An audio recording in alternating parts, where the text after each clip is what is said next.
माझ्या विश्वाची माऊली ती हृदयात मानवाच्या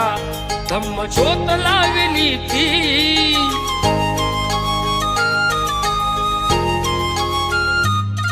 या सावलीत माझ्या